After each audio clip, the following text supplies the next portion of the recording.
জীবনে অনেক সময় আমরা এটা দেখে থাকি যে আগামী প্রজন্ম সেই কাজটি করে যেটা তার পূর্ববর্তী প্রজন্ম করে গেছেন।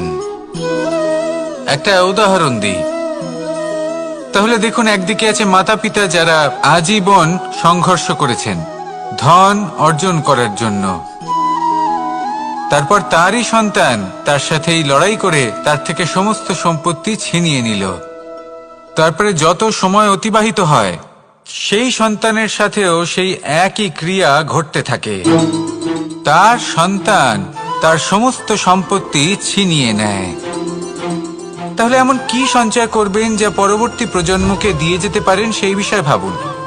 ভেবে দেখুন, এই যে ধন সঞ্চয় আপনি করছেন এর আসলে লাভ কি?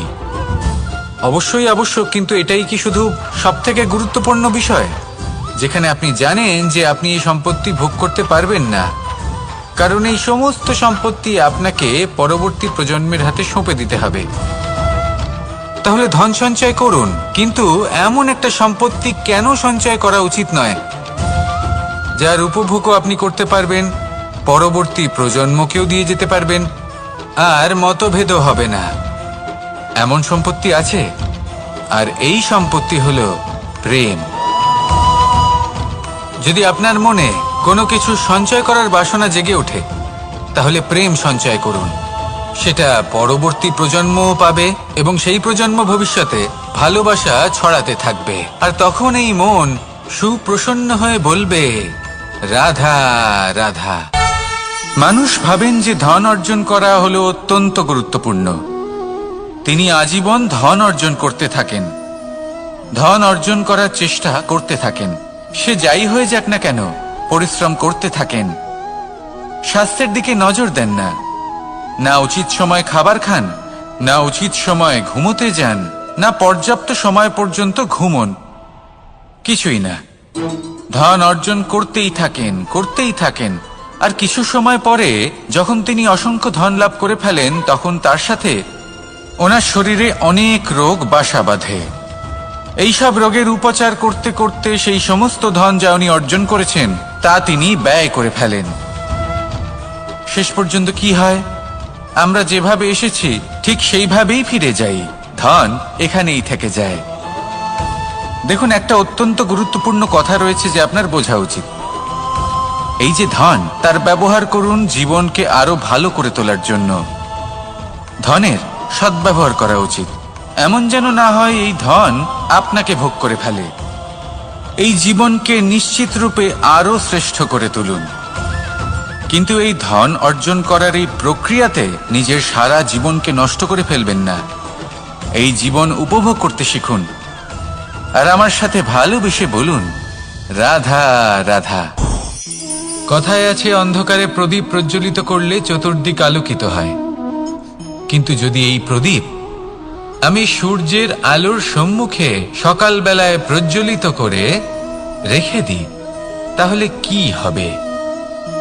আপনি বলবেন যে এটা করে তো কোনো লাভই হলো না। সূর্যের প্রকাশের সামনে এই প্রদীপ আসলে কিছুই নয়। এবার এই চিন্তা ভাবনা প্রত্যেক দিন করতে হবে, আর একটা অমূল্য শিক্ষা পেতে হবে। মনে করুন যে আপনি মহাপুরুষের সামনে বসে আছেন, কোনো মহাজ্ঞানীর সামনে। তাহলে সেই ব্যক্তির সামনে নিজের জ্ঞানের প্রদীপ প্রজ্বলিত করবেন না, নীরব থাকুন, আর সেই ব্যক্তির সূর্যের প্রকাশের মতো জ্ঞান প্রাপ্ত করুন। যতটা পারবেন জ্ঞান লাভ করুন।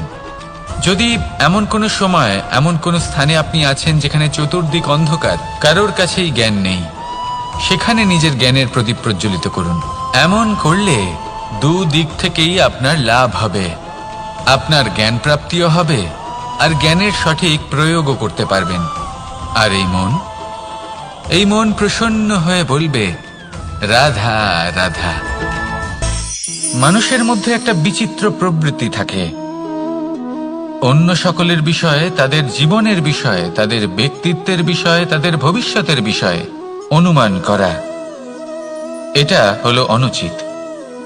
কারোর অতীতকালকে দেখে লোকে ভবিষ্যৎ বলে দিতে পারেন, বর্তমানকে দেখে ভবিষ্যতের বিষয়ে অনুমান করে ফেলেন। উদাহরণ দিতে হলে বলবো, কোনো দাসকে দেখুন, ওকে দেখে লোকে বলে যে ওর ভবিষ্যৎ সেটাই হতে পারে, অনুমান করে ফেলেন। আর এই রাজাকে দেখুন, উনি তো কত সুখী হবেন, উনি তো জগতের সব থেকে অধিক সুখী মানুষ, কত সুখ সুবিধা আছে ওনার কাছে, ধারণা করে ফেলেন।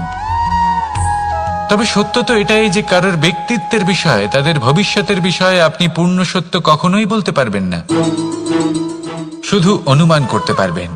আর এই অনুমান করে সত্যি কোনো লাভ হয় না, কারণ এই কাল সেটা হলো অত্যন্ত শক্তিশালী।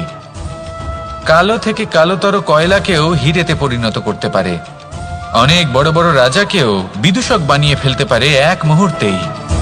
তাহলে আপনি অনুমান করে কি লাভ? কি পেলেন অনুমান করে? সেই জন্য কারোর বিষয়ে কোনো অনুমান করবেন না, তার ভবিষ্যতের বিষয়ে অনুমান করতে যাবেন না, কারোর বিষয়ে কোনো ধারণা করে নেবেন না। কিছু করতে হলে ভালোবাসুন, সবার মধ্যে ভালোবাসা ছড়ান, সবার মধ্যে ধন্যাত্মক ভাব ছড়ান। এই মন প্রসন্ন হয়ে বলবে রাধা রাধা।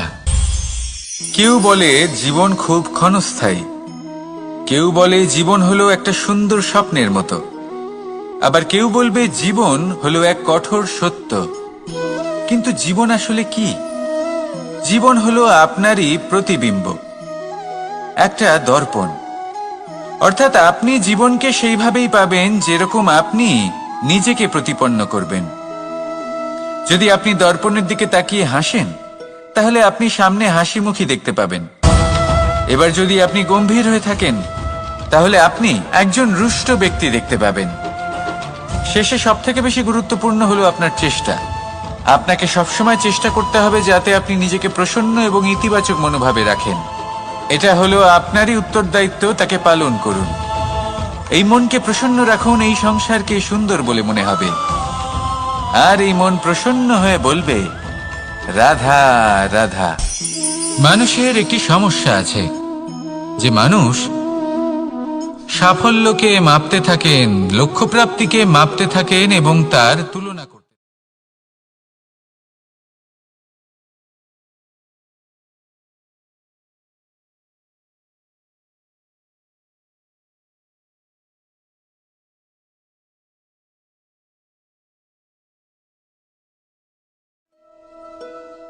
এই সংসারে আপনি কি নিয়ে তুলনা করবেন, যেখানে সূর্যদেব চন্দ্রমা দুজনেই আছেন, দুজনেই হলেন বিশেষ, দুজনেই নিজ নিজ সময়ে উদিত হন। এদের মধ্যে একজন না থাকলে তাহলে আমাদের জীবন কঠিন হয়ে পড়বে।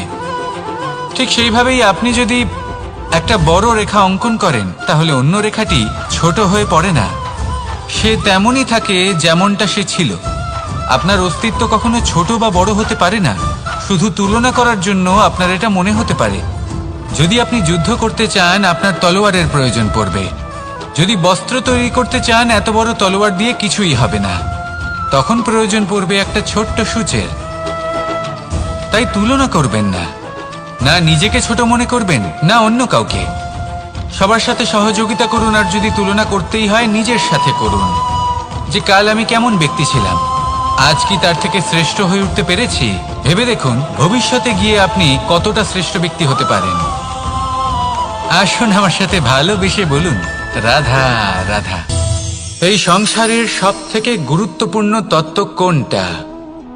প্রথম হলো সময়। জন্ম থেকে মৃত্যু পর্যন্ত এই যে সময়, এটাই তো হলো জীবন। দ্বিতীয় হলো জীবন, যাতে আমরা সময়ের সদ্ব্যবহার করি, শ্রেষ্ঠ থেকে শ্রেষ্ঠতর কাজ করার চেষ্টা করি। বহু বছরের এই পরম্পরা, এই সংস্কৃতিকে এগিয়ে নিয়ে যাওয়ার চেষ্টা করি। এই সংসারে আমরা অংশগ্রহণ করতে চেষ্টা করি। তৃতীয় হলো ধন, সেই ধন যা প্রত্যেক ব্যক্তি অর্জন করতে চেষ্টা করেন। এবার এই তিনটি তত্ত্বের মধ্যে একটা সামঞ্জস্য আছে, সমান ব্যাপার আছে, সে ধনই হোক বা সময় হোক বা হোক জীবন। আর সেই সমান ব্যাপার হলো যে যদি আপনি এটা গণনা করতে থাকেন, তাহলে তা কমতে থাকে। যদি আপনি এটা ব্যবহার করেন, তাহলে তা বাড়তে থাকে। একে সংগঠিত করে রাখতে চেষ্টা করলে এ হাত থেকে ফসকে যায়। কিন্তু যদি আপনি একে সামলে রাখতে শিখে যান, তাহলে এমন কাজ করবেন যাতে সংসারের সাথে সাথে পরবর্তী প্রজন্ম লাভবান হবে। যদি কিছু শিখতে চান তাহলে সামলাতে শিখুন, গণনা করা বা সংগঠিত করা নয়। আসুন আর আমার সাথে ভালোবেসে বলুন, রাধা রাধা। এই সংসারে সাফল্য লাভ করার জন্য জ্ঞানের প্রয়োজন হয়, পরিশ্রমের প্রয়োজন হয়, দৃঢ় নিষ্ঠার প্রয়োজন হয়, নিরন্তর চেষ্টা করা প্রয়োজনীয়। কিন্তু আরো কিছু আছে যা অত্যন্ত প্রয়োজনীয় এবং গুরুত্বপূর্ণ। তা হলো ভালো বন্ধু। তাদের থাকা অত্যন্ত প্রয়োজনীয়। যদি ভালো বন্ধু থাকে তাহলে সময় এলে তারা ঢাল হয়ে আপনাকে সুরক্ষা করবেন। সময় এলে অস্ত্রের মতো শত্রুকে সংহারও করবেন। যদি তিনি জ্ঞানী হন, তাদের মধ্যে সদ্গুণ থাকে, তাহলে এই সব গুণ আপনার মধ্যেও প্রবেশ করবে। তাহলে সাফল্যের জন্য ভালো বন্ধু পাওয়া অত্যন্ত প্রয়োজনীয়। কিন্তু শুধু বন্ধু কেন, ভালো শত্রুও থাকা প্রয়োজনীয়। এবার আপনি ভাববেন, এ আমি কি বললাম? যদি আপনার জীবনেও ভালো অর্থাৎ শক্তিশালী শত্রু থাকে, তাহলে আপনিও শক্তিশালী হতে থাকবেন। এই শত্রু আপনাকে প্রেরিত করবে আরো বেশি শক্তিশালী হয়ে ওঠার। কখনো কোনো হরিণকে দেখুন, তীব্র গতিতে দৌড়তে থাকে। কেন তীব্র গতিতে দৌড়য়? এই কারণে নয় যে কোথাও তার জন্য মধুর ঘাস অপেক্ষা করে রয়েছে, না। সে এই কারণে তীব্র গতিতে দৌড়য় কারণ সেটা না করলে তার পেছনে একটি সিংহ আছে যে ওকে নিজের ভোজন করে ফেলবে। তাই জীবনে বিপদ, সংকট, এই সবকিছুও হলো অত্যন্ত গুরুত্বপূর্ণ। তার সম্মুখীন হতে শিখুন আর আমার সাথে ভালোবেসে বলুন, রাধা রাধা। পুরুষার্থ। শাস্ত্রে 4 ধরনের পুরুষার্থের কথা বলা হয়েছে। প্রথম হলো ধর্ম। আপনি কি জানেন এই ধর্ম আসলে কি? আপনার কি মনে হয় ধর্ম আসলে কি? কোনো বিশেষ ঈশ্বরকে মানাই কি ধর্ম বলা হয়? নাকি কোনো বিশেষ রীতি পালন করাই হলো ধর্ম? নাকি কোনো বিশেষ সাহিত্যকে সর্বশ্রেষ্ঠ মনে করাই হলো ধর্ম? না, ধর্ম হলো সেটা যাকে ধারণ করা যেতে পারে। আর ধারণ শুধু সেটাই করা যায় যা পবিত্র। পবিত্র শুধু তাকেই বলা হয় যা নিঃস্বার্থ, যার মধ্যে শাসন করার কোনো ইচ্ছে নেই, যা সরলভাবেই প্রবাহমান, জল এবং বায়ুর মতো। যখন কোনো ব্যক্তি ধর্মকে ধারণ করেন এবং সেই ধর্ম সেই ব্যক্তিকে রক্ষা করে, তখন তাকে ধর্ম বলা হয়। ধর্ম যা রক্ষা করে অহংকার থেকে, খারাপ চিন্তার হাত থেকে। সেই জন্য পুরুষার্থ গড়ে তোলার আগে, ধর্ম পালন করার আগে ধর্মের প্রকৃত অর্থ কি সেটা বুঝে নিন। এটা জেনে রাখুন যে সমস্ত ধর্মের আধার, সমস্ত ধর্মের ভিত শুধুমাত্র ভালোবাসা। আসুন আর এই ভালোবাসার সাথেই বলুন, রাধা রাধা। কখনো কোনো বাগানের কোনো বৃক্ষকে দেখেছেন যেখানে সুগন্ধি ফুল থাকে, রসালো ফল থাকে? তখন মন প্রফুল্ল হয়ে ওঠে, মন থেকে সেই বৃক্ষের প্রতি ভালোবাসা জন্মায়। কিন্তু যিনি বাগানের মালিক, শুধুমাত্র তিনিই জানেন যে কিভাবে এই বৃক্ষকে আগলে রাখতে হয়, কিভাবে তার পরিচর্যা করলে এতে সুন্দর সুগন্ধি ফুল হবে, রসালো ফল হবে। কখনো কখনো প্রয়োজনের থেকে বেশি রোদ পেলে এই বৃক্ষগুলি শুকিয়ে যায়, প্রয়োজনের থেকে কম রোদ পেলেও এই বৃক্ষ কিন্তু শুকিয়ে।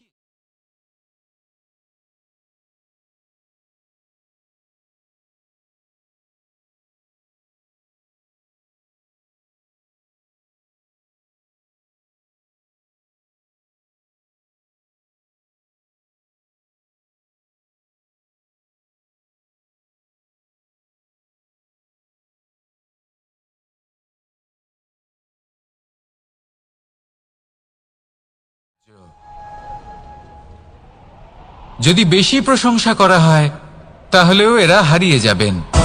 প্রয়োজনের থেকে বেশি যদি নিন্দা করা হয় তখনও তারা নত হয়ে পড়বেন। তাহলে আপনি এদের রক্ষা করুন এবং নিজেদেরও।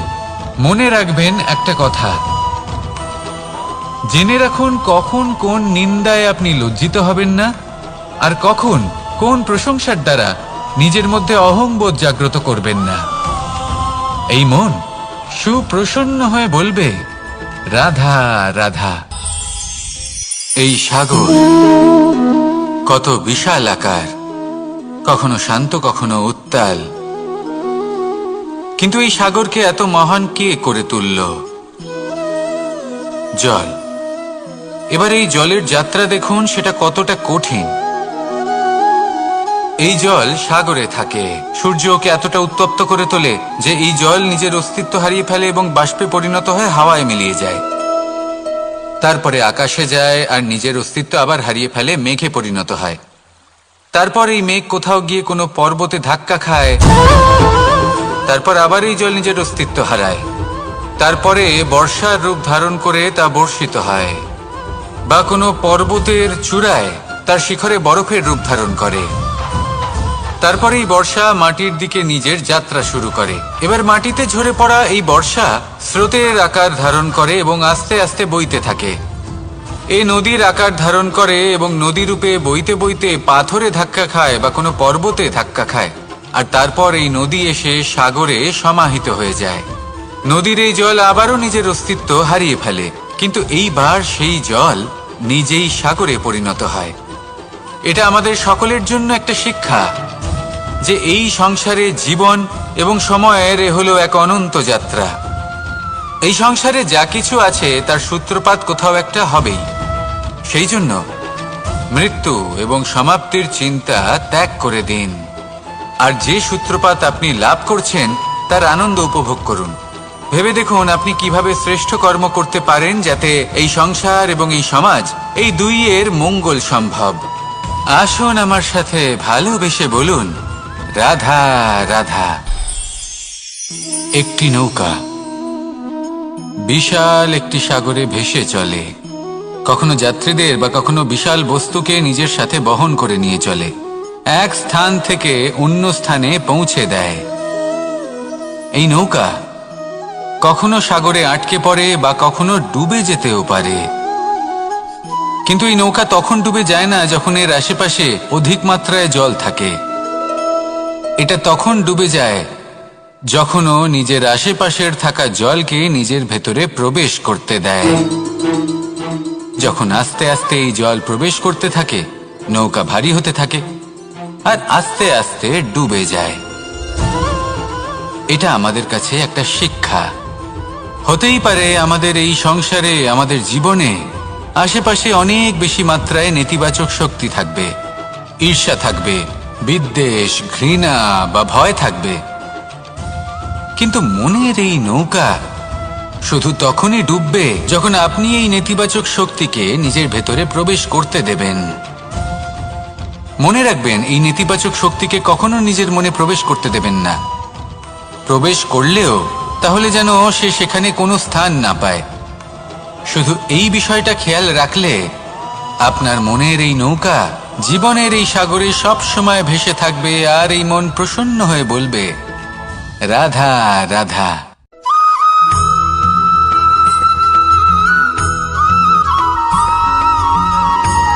মানুষ জন্মগ্রহণ করেন, বড় হতে থাকেন, পুরুষার্থ লাভ করেন, অর্জন করেন। অর্জন করা আসলে কি? বেশিরভাগ মানুষ বলেন অর্জন করা অর্থাৎ ধন সম্পত্তি অর্জন করা। আর কি অর্জন করা যায়? আর কি লাভ করা যায়? আসল প্রশ্ন হলো এটাই যে কি এমন আছে যা বাস্তব রূপে অর্জন করার যোগ্য। তা হলো ব্যবহার, জ্ঞান এবং সন্তোষ। কেন? কারণ আপনি যখন এই সংসার ছেড়ে চলে যাবেন তখন আপনার ধন সম্পত্তি আপনাকে বিদায় জানাতে আসবে না। আপনাকে বিদায় জানাতে আসবে আপনার আপনজন, যাদের সাথে আপনার সুসম্পর্ক ছিল। সমগ্র সংসারে সহস্র মানুষ ধন অর্জন করে থাকেন। শ্রেষ্ঠ মানুষ হলেন তিনি যিনি ব্যবহার, জ্ঞান এবং সন্তোষ অর্জন করে থাকেন, একে সকলের মধ্যে বিতরণ করেন।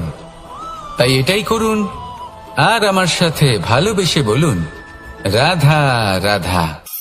এই সংসারের আরম্ভ থেকে এখনো পর্যন্ত এবং ভবিষ্যতেও একটা যুদ্ধ আছে যা হয়ে চলেছে, চলতেই থাকবে।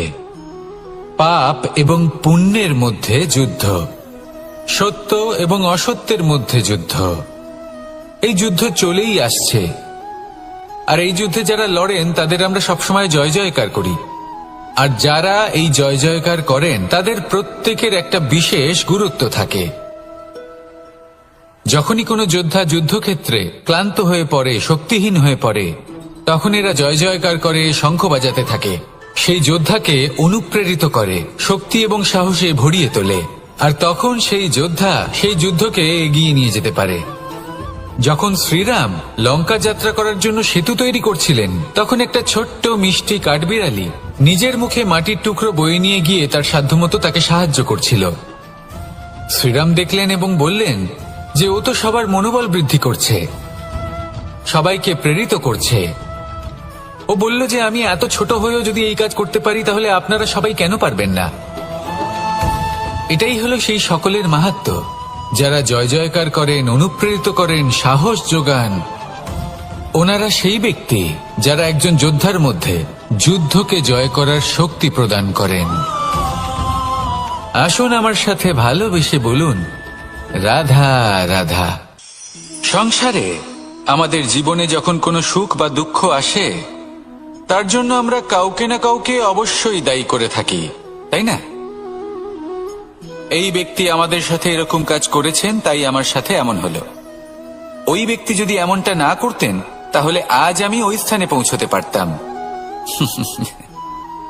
সবই আপনার দৃষ্টিভঙ্গির ওপর নির্ভরশীল, আর যদি আপনার দৃষ্টিভঙ্গি এমন হয়, তাহলে তা অনুচিত। সত্যি কথা বলতে এই সংসারে ভিন্ন ভিন্ন ধরনের মানুষ আছে। এটা আপনার ওপর নির্ভর করছে কিভাবে তাদের স্বাগত জানাবেন। একবার ভাবুন, আমি আমার দুটো হাত সামনে নিয়ে এলাম, দুটো মুঠো খুলে দিলাম। দুই প্রকারের মানুষ আসবেন, কিছু না কিছু দিয়ে যাবেন। এই মুঠো যদি আমি বন্ধ করে দিই, তাহলে না কেউ আমাকে কিছু দিতে পারবে, না আমার কিছু যাবে আসবে। নিশ্চয়ই বুঝতে পারছেন এই দুই ধরনের ব্যক্তি কারা এবং তারা কি দিয়ে যান।